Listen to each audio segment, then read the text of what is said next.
वहाँ ये पता चला कि समाजवादी पार्टी के लीडर उनकी एक न सुनते हैं। समाजवादी सरकार या अगर वो सरकार में है तो दंगे कराएगी या अगर वो चुनाव हारती है तो दंगे कराएगी। तो क्या मुबारकपुर के लोगों की समस्याओं को उठाने के लिए क्या लोकसभा, विधानसभा, दोनों विधानसभाएं कम पड़ गई?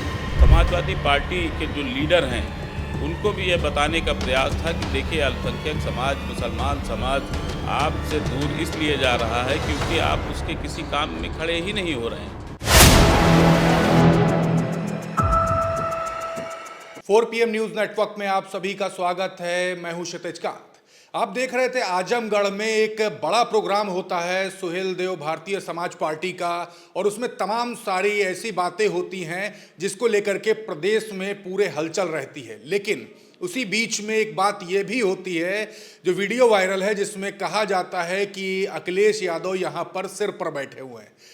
मंच पर जो बातें हुई वो सोशल मीडिया पर वायरल है और ओम प्रकाश राजभर लगातार रैलियां कर रहे हैं, वाराणसी में उनकी मौजूदगी है। एक वीडियो और भी साथ ही साथ वायरल है जिसमें कहते हैं, मैं भारतीय जनता पार्टी का गुलाम नहीं हूं। हमसे बात करने के लिए इन सभी मुद्दों पर इस समय खुर्शीद आलम बैठे हुए हैं। अल्पसंख्यक विभाग में सुभाषपा में प्रदेश अध्यक्ष हैं और साथ ही साथ ओम प्रकाश राजभर, मंत्री ओम प्रकाश राजभर जी के प्रतिनिधि भी हैं। सवाल लेंगे मंच से। आप ही ने बोला कि अखिलेश यादव यहाँ पर सिर पर बैठा हुआ है, बात क्या थी? देखिए, वहाँ की जनता बहुत परेशान थी और वहाँ की जनता, मुबारकपुर एक विधानसभा है आजमगढ़ में, वहाँ की जनता की स्थिति बहुत दयनीय है। जब हम लोगों ने जाकर देखा तो वहाँ ये पता चला कि समाजवादी पार्टी के लीडर उनकी एक न सुनते हैं। वो ये कह देते हैं कि हमारे हाथ में कुछ है ही नहीं क्योंकि सरकार हमारी नहीं है। लेकिन मैंने उनको ये बात बताने का प्रयास किया कि एक अखिलेश यादव जो कि लोकसभा में सांसद चुन के गए हैं और लोकसभा में बैठे हैं, और एक अखिलेश जो कि उस विधानसभा से हैं, जो यूपी की विधानसभा में बैठे हैं। तो क्या मुबारकपुर के लोगों की समस्याओं को उठाने के लिए क्या लोकसभा, विधानसभा, दोनों विधानसभाएं कम पड़ गई? तो यही समझाने का मेरा प्रयास था और समाजवादी पार्टी के जो लीडर हैं उनको भी ये बताने का प्रयास था कि देखिए, अल्पसंख्यक समाज, मुसलमान समाज आपसे दूर इसलिए जा रहा है क्योंकि आप उसके किसी काम में खड़े ही नहीं हो रहे हैं। स्थितियां तो इतनी भयावना हो चुकी हैं कि वहाँ जो समाजवादी पार्टी के जो छोटे लीडर हैं, जो जिला पंचायत हैं, जिला पंचायत अध्यक्ष हैं और चेयरमैन वगैरह जो हैं, तो वहाँ का विकास, वहाँ की नालियाँ बजबजा रही हैं, वहाँ के सीवर बजबजा रहे हैं, वहाँ की रोडें टूटी हुई हैं। तो मुसलमानों की स्थिति बड़ी दयनीय हो गई। वहाँ का कारोबार अगर आप देखेंगे तो वहाँ पूरा कारोबार एक ही समाज का है, वो समाज है बुनकर समाज। तो बुनकर समाज के उत्थान के लिए सरकार बहुत प्रयास कर रही है। तो बुनकर समाज की आबादी वहाँ बहुत ज़्यादा है, बहुत सारे लूम लगे हुए हैं वहाँ, लेकिन वो वहाँ से पलायन कर रहे हैं। तो पलायन का कारण जानने के लिए हम लोगों ने वहाँ एक जनसभा रखी। तो ये अंदाज़ा हुआ कि यहाँ के जो विधायक हैं या सांसद हैं वो इन सब क्षेत्रीय समस्याओं को सदन तक उठाना नहीं चाहते हैं, इन लोगों को वहाँ से निकलने नहीं देना चाहते हैं, इनके विकास का कोई काम वो नहीं करना देना चाहते हैं। तो मैं समाजवादी पार्टी से सिर्फ इतना ही कहूँगा कि आप कम से कम जिन लोगों ने आपको जिता करके विधायक बनाया, सांसद बनाया, उन गरीब मतदाताओं के लिए कम से कम कुछ विकास कार्य तो कर दें। जो सरकार आपको निधि देती है उस निधि के अनुसार आप कम से कम उस क्षेत्र में विकास करने लायक हैं, आप विकास कर दें उस क्षेत्र का। दूसरी बात, ये 100 सीटों पर चुनाव लड़ने की बात कर रही है सुभाषपा। 2027 में सीटें मिलेंगी भारतीय जनता पार्टी से? देखिए, मैं माननीय नेताजी का एक सिपाही हूँ। हमारे राष्ट्रीय अध्यक्ष माननीय ओम प्रकाश राजभर जी जो कि कैबिनेट में मंत्री हैं, हमारी अपनी पार्टी है, हमारा अपना झंडा है। तो हम लोगों की कार्य क्षमता को देखते हुए उत्तर प्रदेश में जिस तरीके से हम लोग काम कर रहे हैं, तो एनडीए सरकार में हम लोगों का बड़ा दखल है। माननीय मुख्यमंत्री योगी आदित्यनाथ जी से आग्रह करूंगा, जितनी ज़्यादा से ज़्यादा सीटें हो सके उन पे हमारे लोगों को चुनाव लड़ाने का प्रयास करें, क्योंकि हमारे लोग ज़मीनी स्तर पे काम कर रहे हैं और जितनी ज़्यादा सीटें वो हम लोगों को देंगे उतनी ज़्यादा विधायक बना करके हम लोग उनको सौंपेंगे। अभी से अंदाजा कितनी सीटें मिल सकती हैं आपको? देखिए, अंदाज़ा इससे लगाया जा सकता है कि जो छोटे क्षेत्रीय दल थे, हमारे नेताजी कहते हैं कि आप लोग लोडर ना बनाएं, लीडर बनाएं। अपने समाज से, अपने लोगों से, अपने क्षेत्रवासियों से लोडर ना निकालें, लीडर निकालें। जैसे समाजवादी पार्टी क्या करती है, मुसलमानों को दरी बिछाने के लिए, कुर्सियां बिछाने के लिए, फूल मालाओं के लिए, इसके लिए जो है रखती है। लेकिन हमारे नेताजी का सिर्फ इतना कहना है कि आप अपने समाज से लीडर निकालिए तो अभी और कोई लीडर फिक्स कोई बनाइए। नंबर नहीं है? देखिए, फिक्स नंबर तो उस समय जब चुनाव जब आएगा तभी पता चल पाएगा, क्योंकि पहले से किसी चीज़ का आकलन करना सही नहीं होता है। तैयारी आप ही लोगों ने की, उपचुनाव की डेट भी नहीं आई थी, लगातार आप मुस्लिमों के बीच में जा रहे, तमाम बड़े कार्यक्रम किए, रिजल्ट आया, 7 सीटें भारतीय जनता पार्टी के खेमे में हैं और स्टार्टिंग आप ही ने की। पिछले चुनाव के 22 के चुनाव के आसपास की बात की जाए, 24 के चुनाव की बात की जाए, तो चाहे ब्रजेश पाठक हो, चाहे केशव प्रसाद मौर्य, बड़ी रैलियां की, आरोप लगे कि गैर मुस्लिम बैठे, आप लोगों ने साधने का काम किया। तो 7 सीटें तो आ गई, लेकिन अभी आगे की तैयारी कुछ भी नहीं है। देखिए, अभी जैसे उपचुनाव हुए, उपचुनाव में माननीय नेताजी, माननीय डॉक्टर अरविंद राजभर जी और पूरी टीम पूरी की पूरी 9 सीटों पे लगी रही। हमारी ड्यूटी माननीय नेताजी ने कुंदरकी में लगाई थी।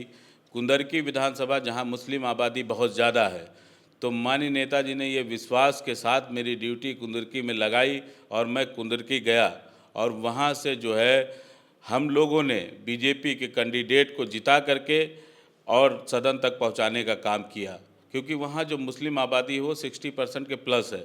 लेकिन फिर भी वहाँ से अगर बीजेपी जीती है तो इसका श्रेय मैं अपने माननीय राष्ट्रीय अध्यक्ष ओम प्रकाश राजभर जी को देना चाहता हूँ, क्योंकि उन्होंने हम लोगों पर विश्वास जताया और हम लोगों को कुंदरकी भेजने का और अपने समाज को जागरूक करने के लिए हमें वहाँ लगाया गया। आप तो क्रेडिट दे रहे हैं, लेकिन क्या क्रेडिट भारतीय जनता पार्टी के शीर्ष नेतृत्व की तरफ से आप लोग को मिल रहा है या नहीं मिल रहा? देखिए, अभी परसों की बात है, माननीय मुख्यमंत्री जी ने हमारे राष्ट्रीय अध्यक्ष जी को बुला करके और उपचुनाव की जीत की बधाई दी।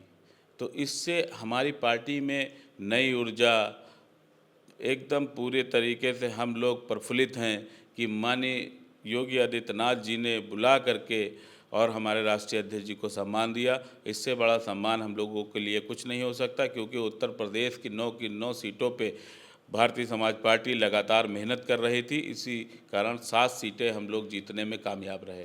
आप तो कह रहे हैं एक तरफ ओम प्रकाश राजभर जी को मुख्यमंत्री योगी आदित्यनाथ ने बुलाया, मुलाकात हुई, फोटो भी सोशल मीडिया पे वायरल हुई, लेकिन दूसरी तरफ एक बयान है और भी आता है ओम प्रकाश राजभर जी का, कहते हैं कि मैं भाजपा का गुलाम नहीं हूँ।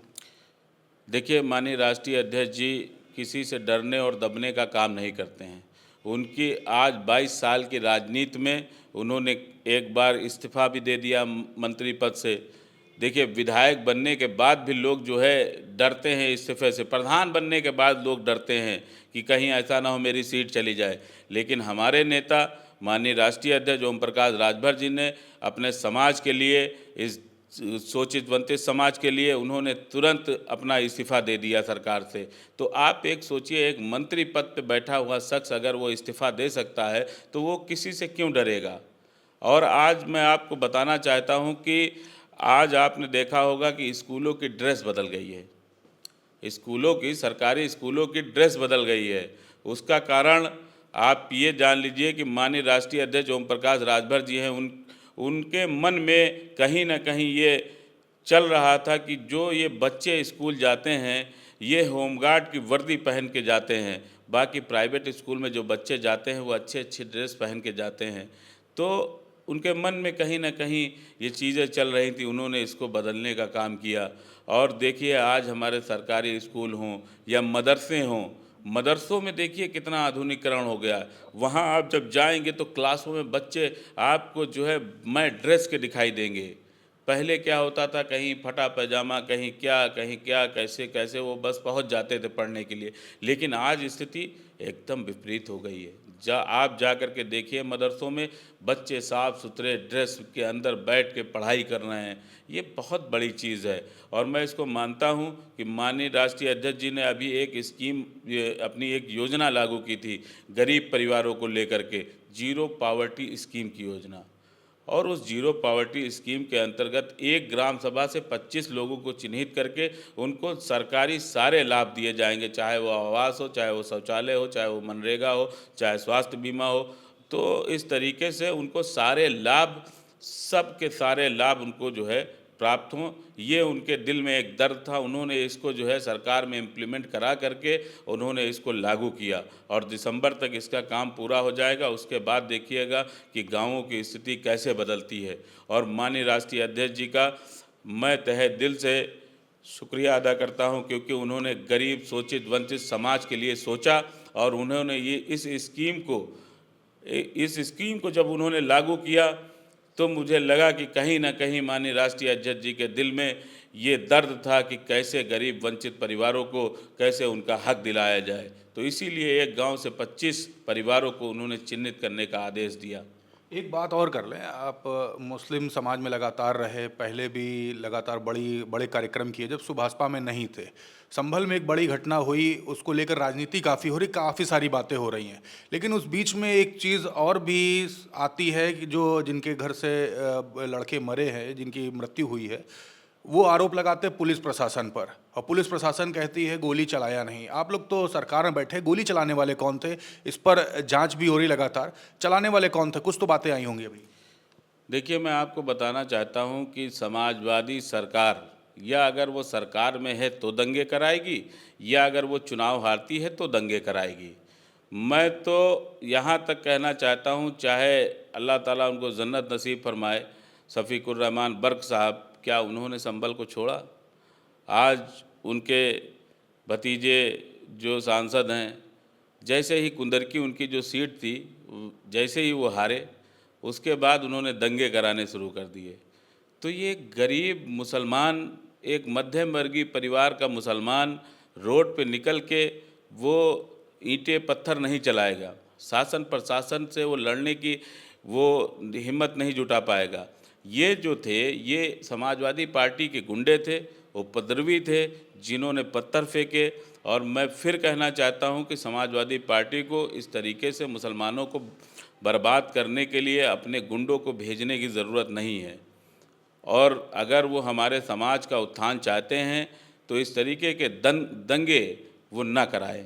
नेताजी, बात यहाँ पर दूसरी होने लगी, गोली चलाने वाले कौन थे इस पर बात नहीं हुई, टॉपिक हट गए हम लोग। देखिए, सबसे बड़ी बात यह है कि शासन प्रशासन ने अपना पूरा दंगे को रोकने के लिए पूरा अपना योगदान दिया। उस तरफ से दंगाई ईंटें पत्थर चला रहे थे, शासन प्रशासन के लोग उसको रोक रहे थे।